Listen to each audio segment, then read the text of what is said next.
Detienen e ingresa en prisión un hombre de 44 años acusado de cometer varios delitos de robo con fuerza y hurtos en Mérida. El alcalde de Mérida mantiene el apoyo económico del Ayuntamiento al Stone Music Festival y enmarca la polémica del concierto de Plácido Domingo en la Libertad de Empresa. Este lunes ha cortado la circulación al tráfico rodado por el inicio de la obra de plataforma única en las calles Félix Valverde Lillo, Cervantes y Arzobispo Mausona. Hipatia de Alejandría se representa por primera vez en teatro en el Festival de Mérida con un texto nuevo del dramaturgo extremeño Miguel Murillo. Descienden las temperaturas este martes en el Valle del Guadiana y Tierra de Barros al registrarse valores máximos por debajo de los 35 grados.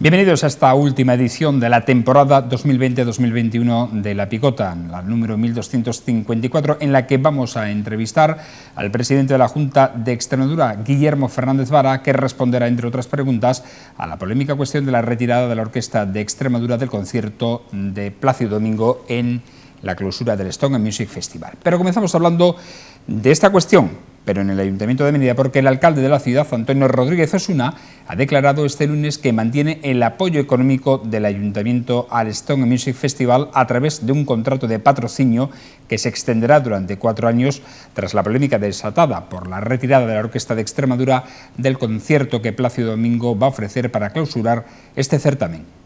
Hay una cosa que tiene que quedarle clara a la gente. O sea, el Ayuntamiento tiene un contrato de promoción publicitaria de la imagen y la difusión de la ciudad de Mérida, que no tiene nada que ver con la contratación de ningún tipo de artista. Entonces, lo que no podemos es confundir a la opinión pública.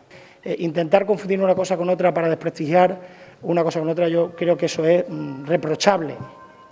Por otro lado, ya les anuncio que el Ayuntamiento de Mérida, consciente de la importancia que tiene este festival para la ciudad, va a aprobar en Junta de Gobierno, posiblemente esta semana, el contrato de promoción publicitaria del Stone Music Festival para los próximos 4 años, incluyendo este año.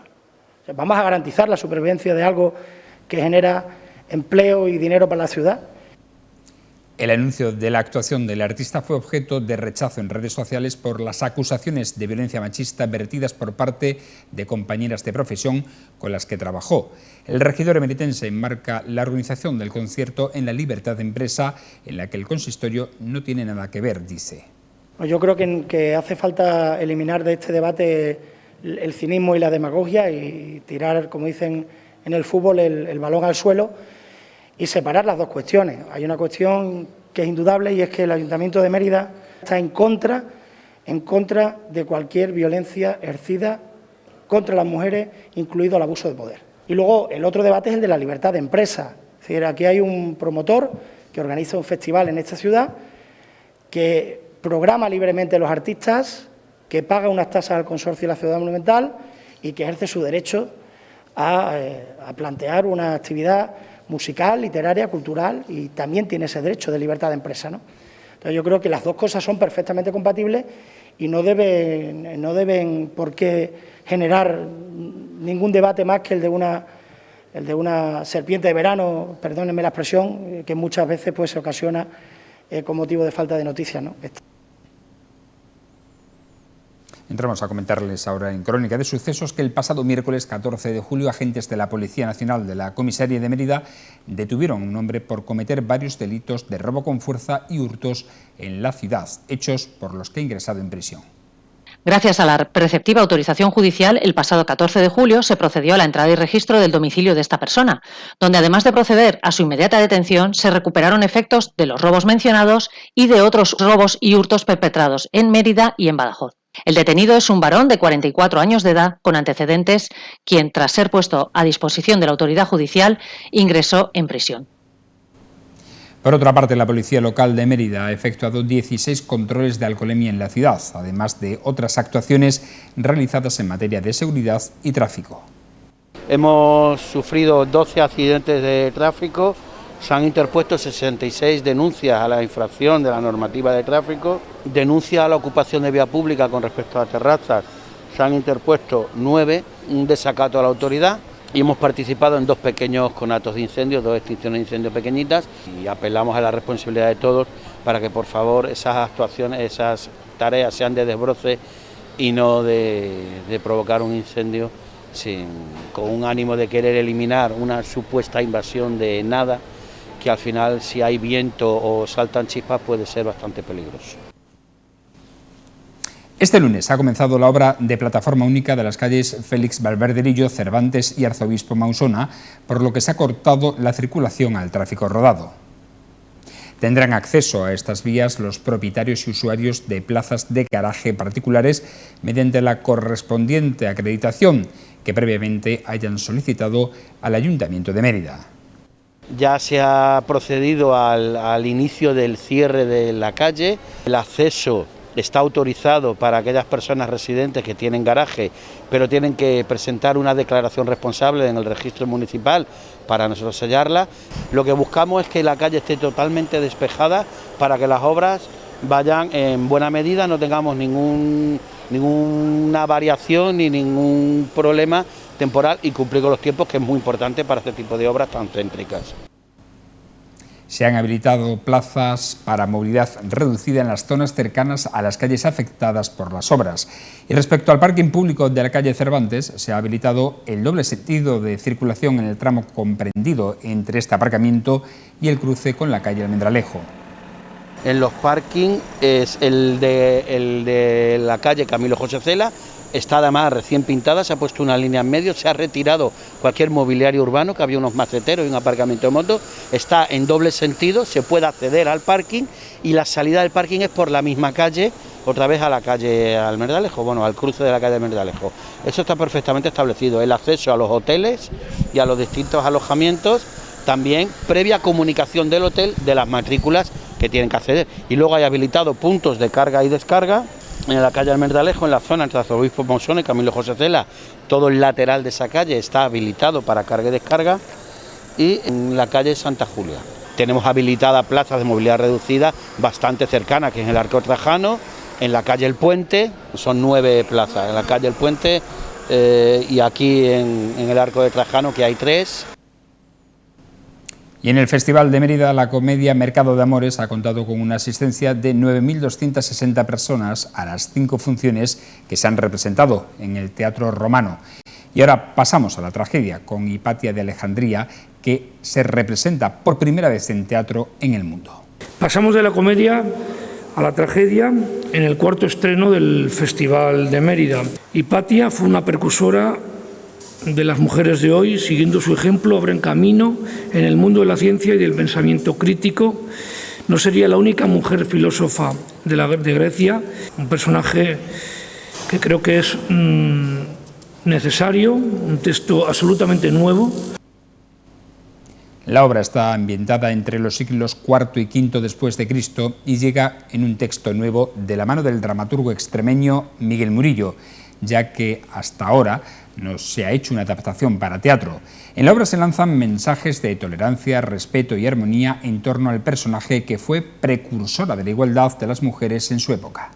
Fíjense que cuando llega el fanatismo, cuando llegan las voces que van clamando por un pensamiento único y la persecución de lo diferente, ese faro de Alejandría se apaga y la gran biblioteca de Alejandría desaparece.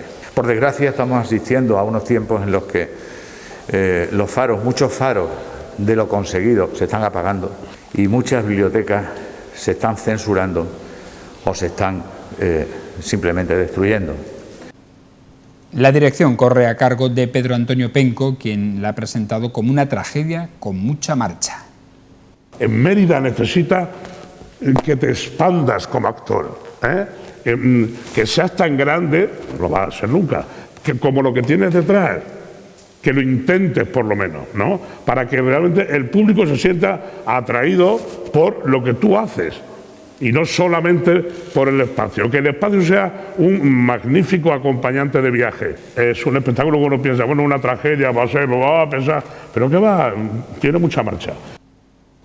La protagonista es Paula Iwasaki, que se estrena en el Festival de Mérida señalando el respeto y la enorme responsabilidad de representar a Hipatia en el Teatro Romano. Siento un respeto y una responsabilidad enorme por subirme a este escenario contando la historia de Hipatia. Creo que no existe un espacio más perfecto para contar esta historia que el Teatro Romano de Mérida. Hipatia, primera gran pensadora de la historia antigua, pionera en el ámbito de la ciencia, astrónoma, astróloga, matemática, mujer libre, mujer fuerte, independiente y, sobre todo, creyente de un espacio de convivencia donde era posible conciliar todo tipo de creencias, y finalmente todo esto fue lo que acabó con su vida. El coro recobra una gran importancia en esta obra como en la antigüedad. Para nosotros era mágico también no tener un coro, que soy muy de eso, yo también, del coro que interviene con los actores que estamos ahí todo el rato tutú, sino que eran intervenciones en otro plano y la intervención mágica con Hipatia, ¿no? en ese pensar de ella.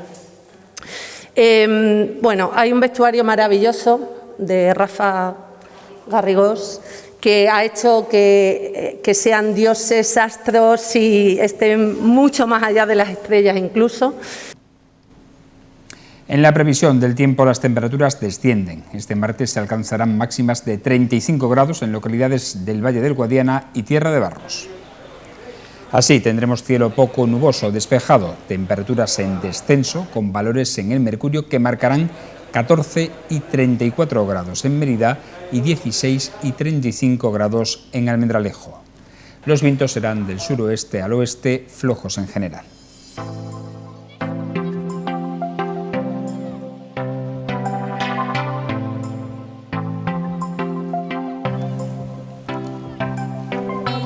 Llegamos al final de la temporada en La Picota, agradecidos por haber podido realizar una temporada que, aunque más corta y con formato reducido en el número de picoteros debido a los contagios, al menos se ha podido desarrollar.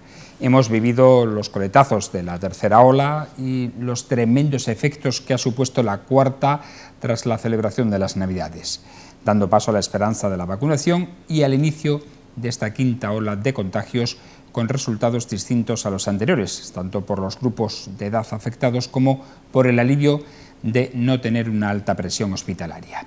Pero al margen de la gestión de la pandemia, a lo largo de estos meses también hemos conocido y debatido los principales temas que nos ha brindado la actualidad más cercana.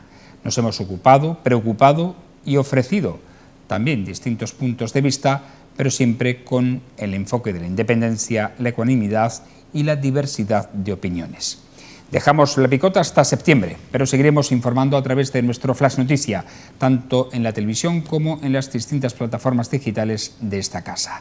Porque Televisión Extremeña no descansa, porque seguiremos contando la actualidad de manera objetiva para que nuestros espectadores sean quienes se formen su propia opinión, sin sesgo alguno ni línea editorial política. Les decimos hasta luego, hasta septiembre, planificando desde ya la próxima temporada y deseando recuperar el contacto con el mayor patrimonio que tenemos en esta casa, nuestra audiencia. Gracias y buenas noches.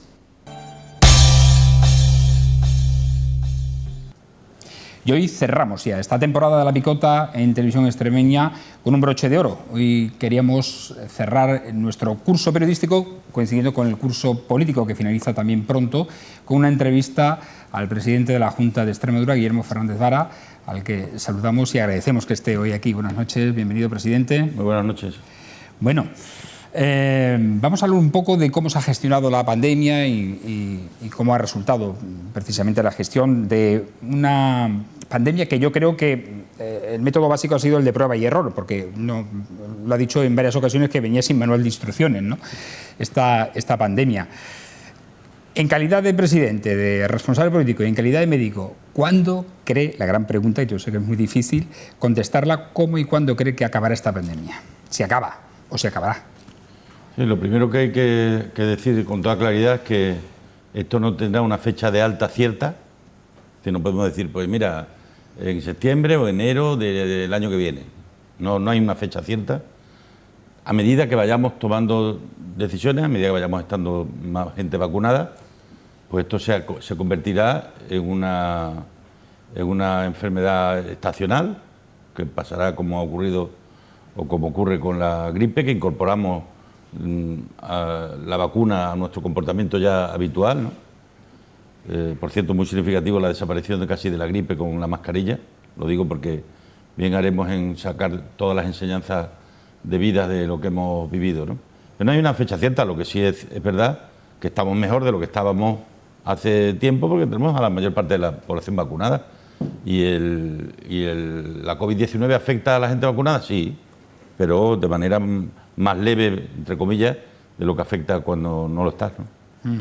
Si algo hemos sacado en conclusión durante esta pandemia es que la sanidad pública española se ha visto fortalecida y que se ha visto imprescindible como modelo de gestión de la sanidad en nuestro país, además exportable a otros muchos países. Siempre ha habido también errores.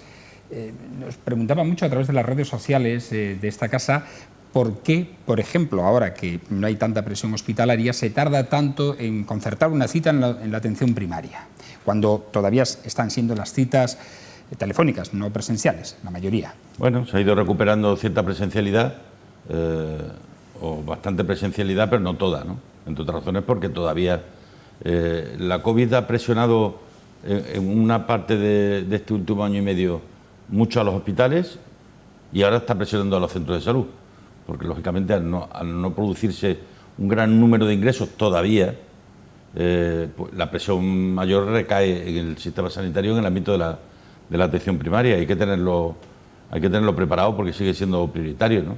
Lo que sí es verdad que yo creo que y hay que pedir obviamente comprensión a la ciudadanía que ha tenido que soportar y aguantar también pues cambios en el funcionamiento, porque estábamos en una situación de pandemia, ¿no?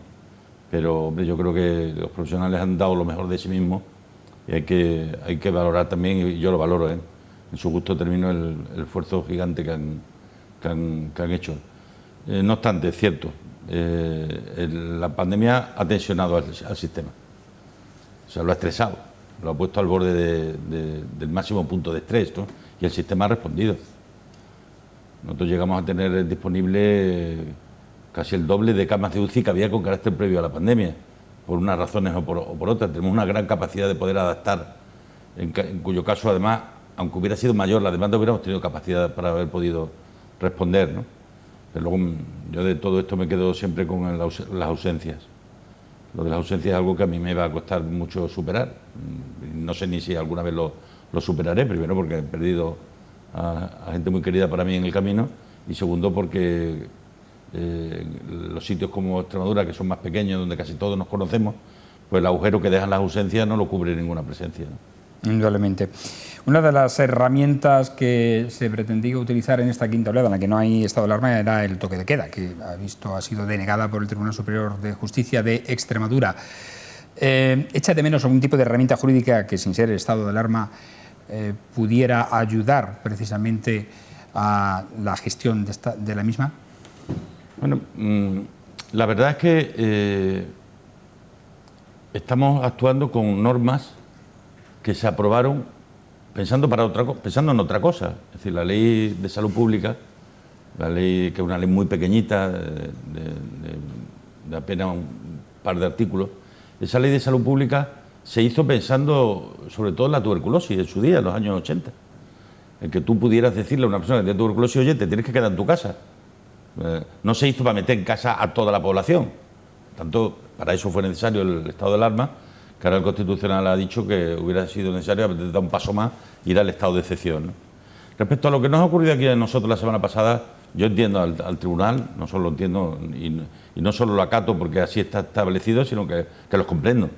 Es decir, ellos toman un poco de distancia mayor de la que tomamos nosotros, que estamos muy implicados en la solución de los problemas, y han dicho: los datos no son suficientemente malos como para que esté justificado el restringir derechos fundamentales, como el de la libertad de circulación, ¿no? En fin, yo creo que con la perimetración y con el sentido común de la gente vamos a poder vencer este virus, aunque nos queden todavía semanas por delante, ¿no? Hay que intentar, cuanto antes podamos, tener vacunada a toda la población de entre 12 y 29 años, con los que estamos ahora, y luego yo sí le hago un ruego muy especial a los jóvenes que colaboren al máximo no solo con las medidas de protección, sino también con la información que nos den para los rastreos. Para asegurar la trazabilidad nos tienen que decir con quién han estado, nos tienen que contar con quién han compartido los últimos días de su vida, ¿no?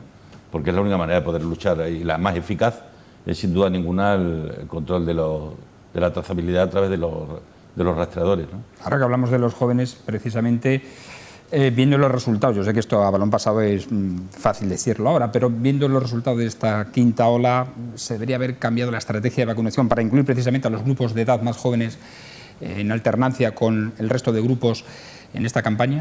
Yo creo que lo hicimos con la información que teníamos cuando se decidió, ¿no? Y con la información que teníamos y la realidad que estábamos viendo, ¿no? Que aquí la gente que se estaba muriendo eran las personas más mayores, ¿no?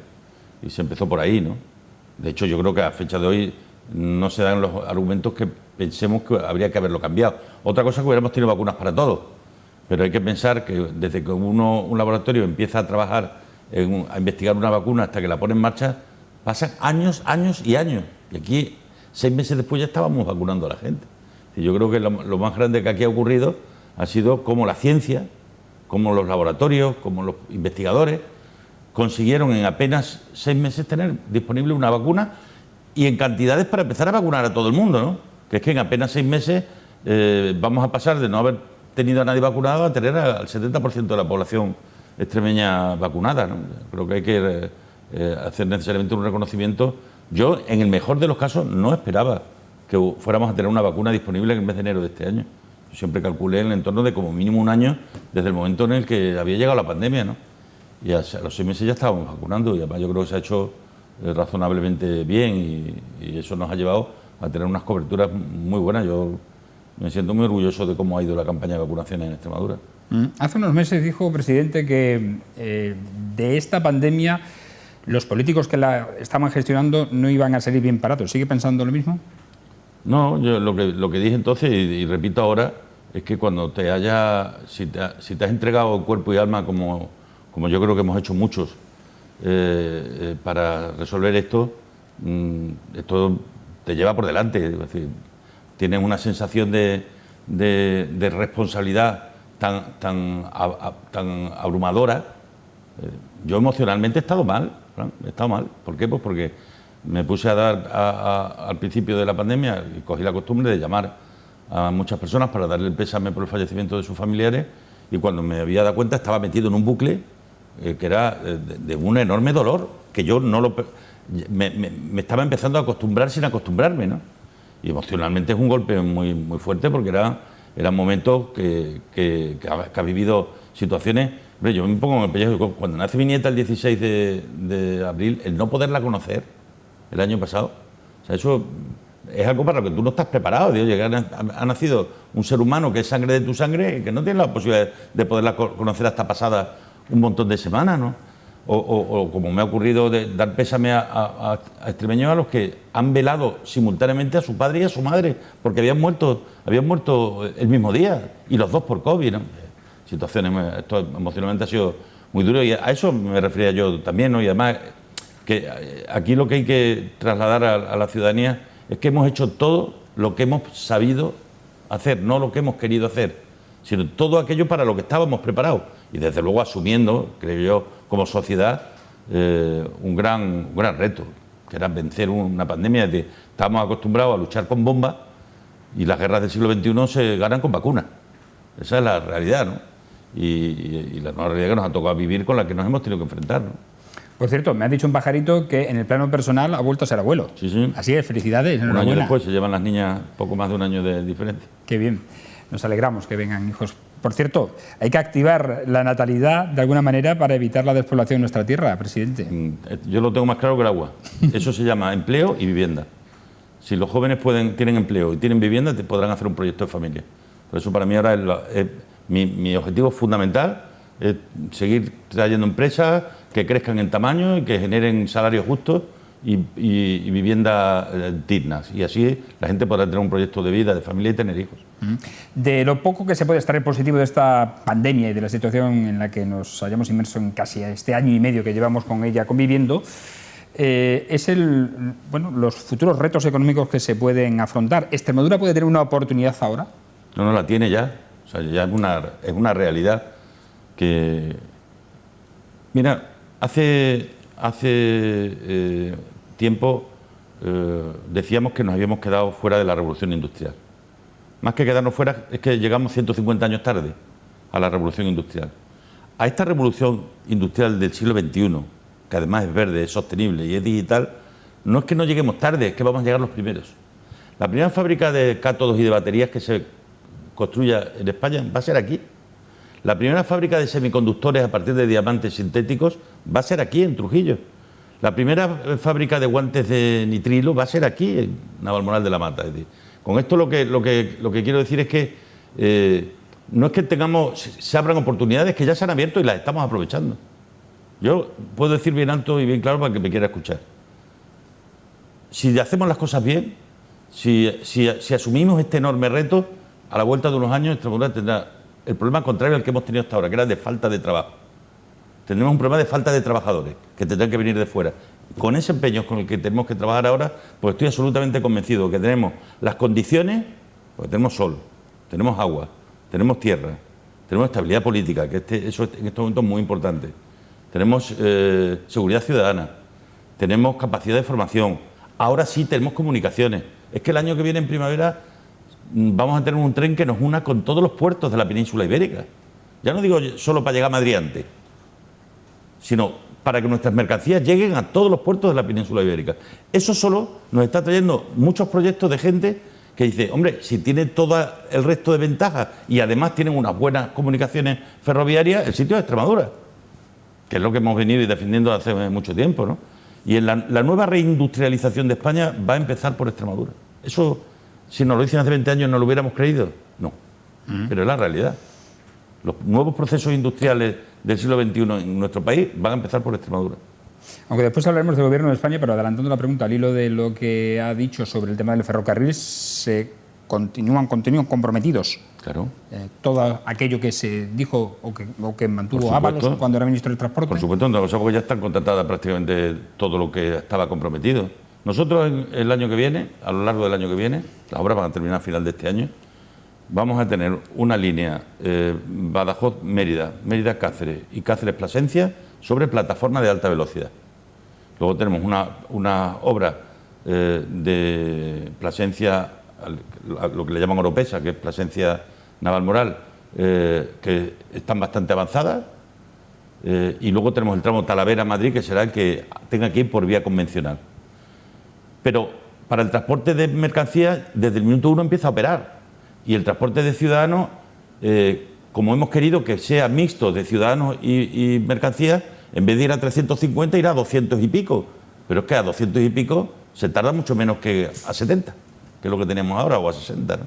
Yo estoy convencido que el esfuerzo que se ha hecho estos años, con una inversión anual en torno a 300 millones de euros, desde que llegó Pedro Sánchez al Gobierno de España, la cosa ha cambiado, porque ha empezado a poner dinero. 1.000 millones de euros es lo que ha costado la broma, ¿no? Y eso ya digo, se va a notar porque el año que viene vamos a tener una situación bastante diferente, ¿no?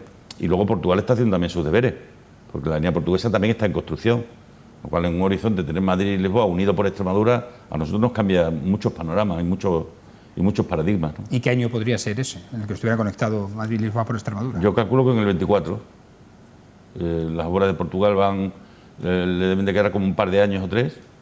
En el 24 tenemos Madrid y Lisboa comunicadas. Ojalá sea así. El viernes se presentó se firmó la declaración de intenciones de la azucarera, un proyecto del que ha sido siempre, bueno, ha tenido esperanzas en ello, pese a que el resto ya creíamos que no iba a suceder. Se han saldado ya esos dos escollos principales que tenía el proyecto, que era el de la financiación, ¿no? Sí. Aquí con la ministra Reyes Maroto, y con el coste energético, porque eso no ha quedado bien claro. Hay dos realidades. Una, primero, la parte de la financiación se ha resuelto porque el Gobierno ha puesto en marcha un nuevo fondo, que se llama Fondo de Inversiones Productivas, con el que va a poderse financiar una parte de la inversión, ¿no? Pero luego el coste de la energía es que las energías renovables están significando en Extremadura que donde antes se pagaba 70 o 75 euros el kilovatio de una industria, ahora se paga en 35. Esto está ocurriendo en paralelo a que el precio de la luz a los ciudadanos nos haya subido como consecuencia de la subida del precio del gas fundamentalmente, ¿no? Pero la realidad es que la llegada de las energías renovables a Extremadura va a traer muchísimas industrias, porque las industrias buscan sitios que tengan al lado una planta fotovoltaica de la que poderse suministrar a mucho menor precio que lo que cuesta habitualmente la energía, ¿no? Y eso es muy buena noticia para nosotros, una excelente noticia. Esta planta azucarera tendrá su propia planta. Esta va a llevar de generación una eléctrica. planta de generación de energía, sí. Ajá. Y hablando del recibo de la electricidad, estamos viendo los extremeños que Extremadura se está configurando como una potencia verde en generación eléctrica, pero ¿nos va a afectar en algo en el recibo de la electricidad? Hombre, ya nos está afectando el hecho de que haya industria. La industria que se va a instalar en Trujillo es de un señor que es de California, con un fondo de inversión americano que viene a instalarse en Trujillo porque van a montar al lado una planta fotovoltaica y el precio de la luz va a costar la mitad a esa industria o a esa empresa, ¿no? ¿Qué es lo que ocurre hasta que tengamos toda la energía renovable puesta en marcha? Pues que todavía hay mucha energía que procede de otras fuentes, como por ejemplo el gas. Y eso hace que, como el precio medio que se paga es el del mayor, si el del gas es el mayor, todo el resto de la energía lo pagas al precio del mayor, porque así es como está establecido, ¿no? Y yo espero, y además estoy convencido, que después de la aprobación de nuestro plan de energía y clima vamos a poder cumplir con el objetivo que en el 2030 de tener en Extremadura entre 10, 12, 13.000 megavatios de energías renovables, ¿no? Y eso contribuirá a que en España la dependencia de otras fuentes de energía desaparezca, y con eso el abaratamiento de los costes de la energía completamente, ¿no? ¿Y no sería más fácil, presidente, que un gobierno progresista del Partido Socialista y Unidas Podemos cambiara el sistema de tarificación del precio del coste de la electricidad? Sí, eso tiene sin duda ninguna. De hecho, una parte se ha actuado reduciendo de manera notable el impuesto que se paga uno de los impuestos que se paga sobre la electricidad, ¿no? Lo que tenemos que ser conscientes de que la situación respecto de hace unos años ha cambiado de manera clara. Todavía tenemos zonas de Extremadura con problemas de cortes, pero no tiene nada que ver con lo que ocurría hace 30 años, ¿no? Y eso obviamente cuesta dinero, se tiene que pagar. Entonces, si no es inversión pública, porque no son empresas públicas, sino empresas privadas, tienes que garantizar que se tengan recursos para poder hacer esa inversión. Y eso es lo que yo creo que ahora mismo tenemos que ser conscientes de la importancia que tiene la apuesta que estamos haciendo por las renovables, porque va a conseguir una menor dependencia de otras fuentes de energía, y eso acabará abaratando el precio de la luz necesariamente cuando tengamos capacidad para proceder de fuentes renovables una gran parte de nuestro consumo, ¿no? Al margen de estos proyectos industriales de tipo energético, ¿recalará en la región algún otro gran proyecto industrial? No sé, hemos hablado antes de la fábrica de baterías, de cátodos, etcétera. Por ejemplo, una factoría de automóviles eléctricos. Yo no renuncio a nada, porque no renuncio absolutamente a nada, ¿no? Pero yo aspiro a que una parte importante de los componentes del nuevo coche eléctrico se puedan fabricar aquí también.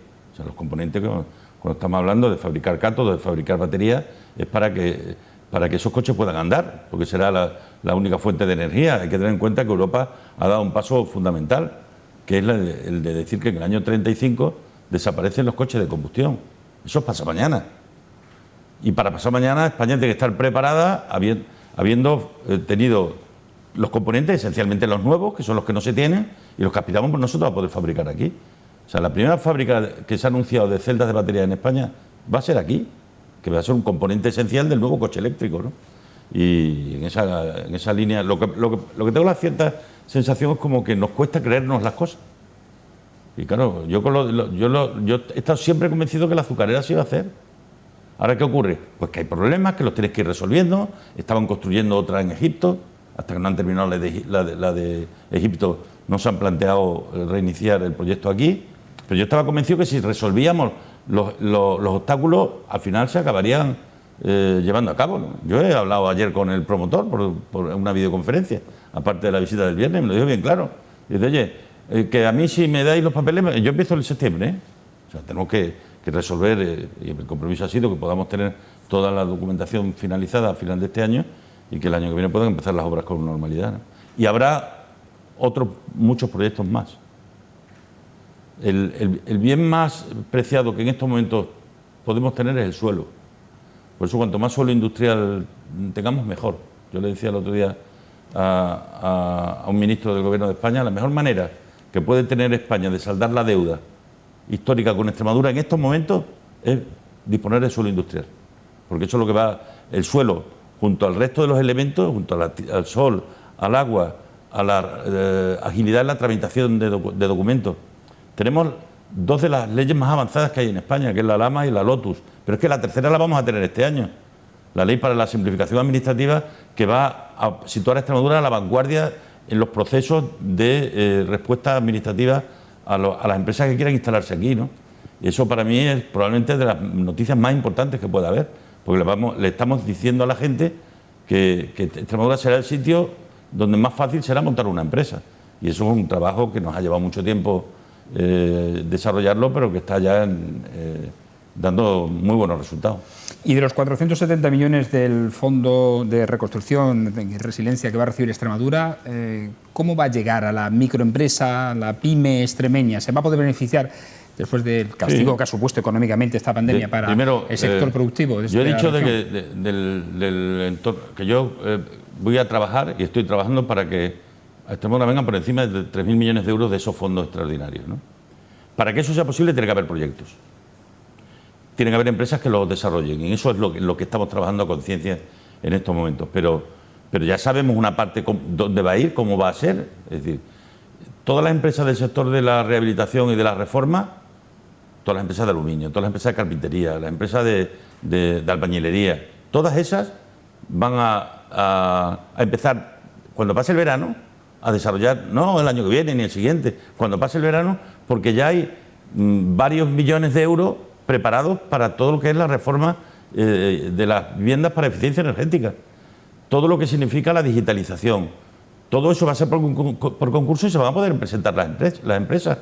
La empresa que quiera transformar su negocio al mundo digital lo va a tener financiado, pero además lo va a tener financiado sin cofinanciación, que era lo que ocurría hasta ahora, ¿no? Si tenemos una oportunidad única.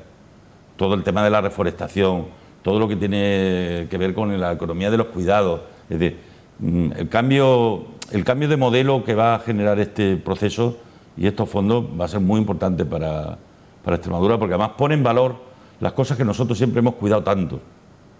Ponen en valor la sostenibilidad, ponen en valor el contacto con la naturaleza, ponen en valor el turismo sostenible, ponen en valor la gastronomía saludable, es decir, ponen en valor en muchas cosas que hasta ahora aquí las hemos cuidado mucho, ¿no? Bueno, pues eso ahora cotiza en esa supuesta bolsa mundial de las oportunidades, cotiza como ninguna otra, ¿no? Y eso, nosotros no tenemos que hacer grandes cambios ni grandes transformaciones para adaptarnos a este mundo. Ha sido el mundo el que se ha adaptado a lo que nosotros veníamos haciendo, porque la COVID-19 ha acelerado muchas tendencias y una de ellas es evidente, que lo verde y lo digital son la base de la economía del futuro y que solo de esa manera seremos capaces de ser competitivos, y si no, no, porque el dinero que hay en el mundo, que hay mucho, lo que está diciendo con toda claridad es apoyamos proyectos que sean sostenibles y digitales, y si no, no los apoyaremos, ¿no?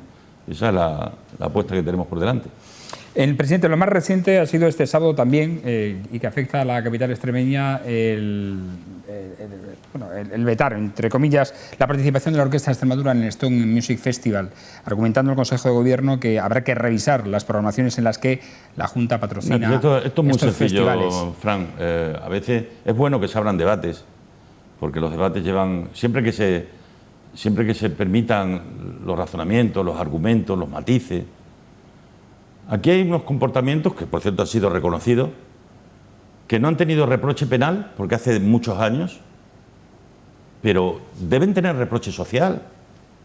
Es decir, ya, vamos a ver, como concepto, y yo no me refiero a este señor porque como artista puedo tener todo el respeto del mundo, ¿no? Pero aquí de lo que estamos hablando es de que hubo un tiempo en el que las niñas que quisieran ser tenores o cantantes tenían que pasar por la cama de un señor.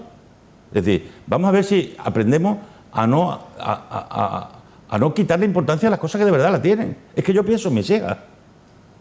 Es que yo pienso en las niñas que ahora están intentando iniciarse en el camino del arte, que si hubieran vivido hace 30 o 40 años, por el mero hecho de ser mujeres tenían que tener un precio añadido al saber cantar, que era agradarle a determinadas personas.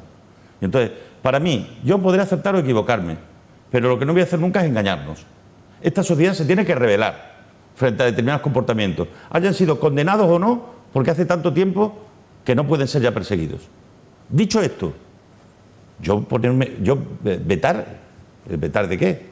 Si yo presumo de vivir en una región donde los periodistas ejercéis vuestra profesión con más libertad que en ningún otro sitio, pero ni se me ocurriría. Otra cosa es distinta, cuando hay dinero público de por medio, lo que sí tenemos que hacer es, como pasa con el Festival de Teatro Clásico, que cuando el señor Cimarro tiene preparada la programación, viene al consorcio y la presenta. Pero ¿alguien piensa que le pedimos los textos o alguien piensa que le pedimos? Sencillamente que como tenemos y somos quienes pagamos, todos los ciudadanos y en su nombre nosotros, tenemos que ejercer un mínimo control sobre a dónde va el dinero público. Dicho, esto no puede oler un poco, y perdón por para la nada, a censura. Si alguien quiere verlo de esa manera, nadie está hablando de que tenga nadie que traer ni el contenido de las obras, ni el contenido de las canciones, nada en absoluto. Es que lo que no puede ocurrir, o no debiera ocurrir, es que se vaya o se contrate una orquesta y los responsables del mantenimiento de esa orquesta se enteran por los periódicos. Eso no debe de ocurrir. Y obviamente... o sea, no estaba concertado o contratado. No, lo habían contratado, pero a nosotros no nos habían dicho nada. No nos habían dicho nada, ni ellos ni la propia orquesta, que probablemente no lo debía de haber dicho. Pero dicho esto, y lo digo de manera muy clara, el fondo de la cuestión no es esa. El fondo de la cuestión es si aquello que era normal hace 40 años, ahora nos olvidamos porque era normal. Primero que no era normal. Yo esto no, es que hay que irse a la España de hace 30 o 40 años y decir, yo me voy a la España de 30 o 40 años, yo pienso en mis padres, en el entorno, en lo que yo me encontré, y como era hombre, nunca tuve que vivir esa situación. O sea, yo no me voy a conformar, ni a callar, ni a disfrazar el debate. El debate no es ese. Ya digo, censura nada, porque hemos luchado muchas generaciones para que haya absoluta libertad en nuestro país. De los países en términos democráticos donde mayor libertad hay en el mundo. Y aquí jamás a nadie se le va a controlar los contenidos de la producción que haga, jamás, de los jamás. Cosa distinta, ya digo, es controlar el dinero público y que tenga un uso adecuado. Eso es que va de suyo, tiene que ser una obligación, ¿no? Tenemos poco tiempo ya porque estamos casi fuera, pero me gustaría entrar al menos en un par de apuntes de la actualidad del Gobierno nacional, tras el cambio y la remodelación del Gobierno del Ejecutivo de Pedro Sánchez. ¿Es este Gobierno más del PSOE de lo que era antes? Con la entrada de estos ministros. Sí. Y ministras sobre todo. Sí, si vemos por puro efecto de la estadística, pues sí, hay más gente que son militantes del PSOE de los que había hasta ahora mismo, ¿no? Así es. Pero eso no es lo más importante. Al final, eso nos satisface a los que somos militantes de una organización. Oye, pues hay más de aquellos con los que compartes militancia y con los que compartes carné. Lo más importante no es eso, lo más importante es que es un gobierno para un momento determinado. Es decir, yo que ya he hecho algunos, los gobiernos los hace en función de cuáles son las expectativas, las necesidades.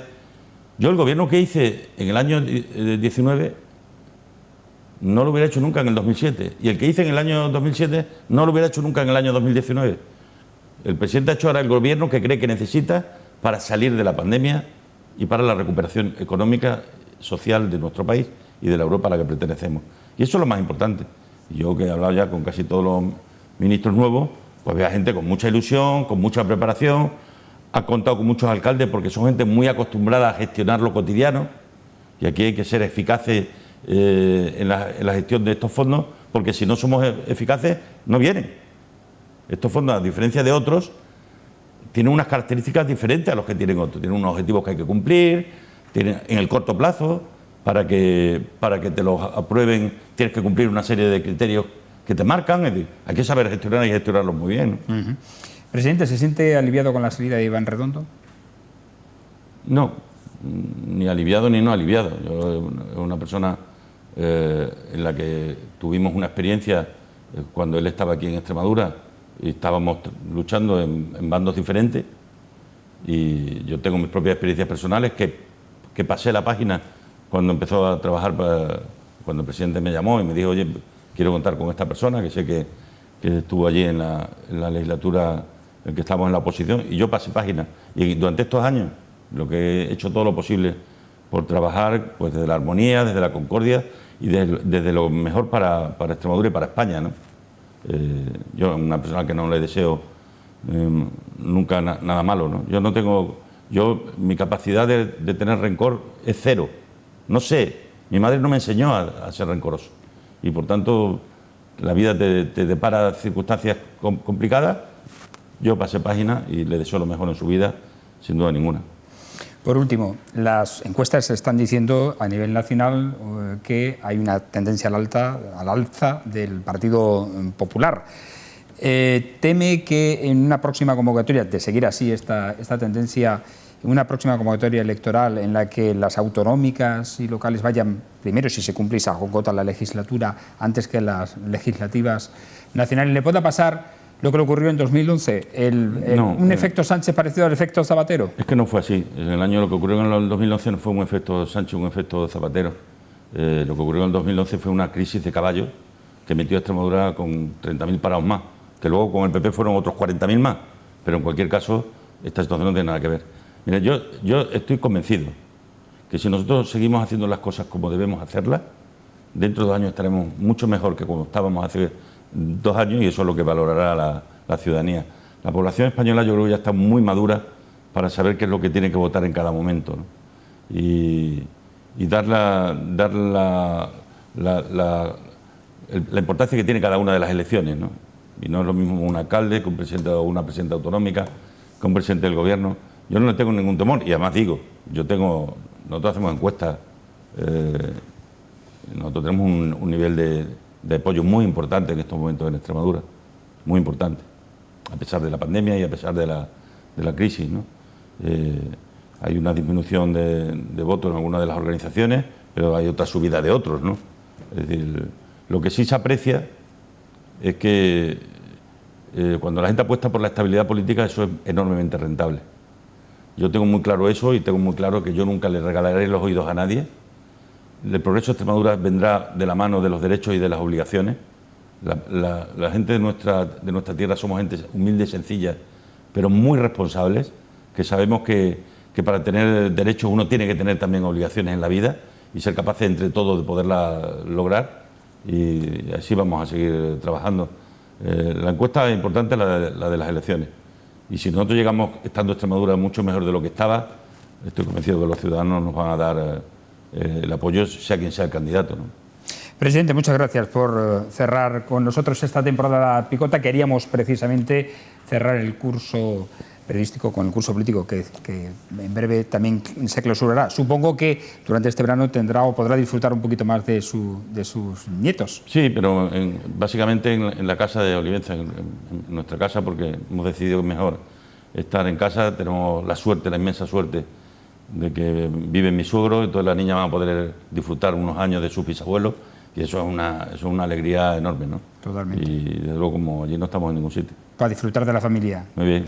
Gracias, y a ustedes agradecerles como siempre su atención, instándoles a que nos sigan en las redes sociales y en la página web de esta casa, en televisionextremeña.com, Facebook, Twitter, YouTube, Instagram. Esta es la última edición de la temporada. Regresaremos en septiembre, después de la Feria de Mérida, a contarles la actualidad y a opinar sobre ella. Esperemos que disfruten mucho de este verano y sobre todo que sean muy felices. Buenas noches.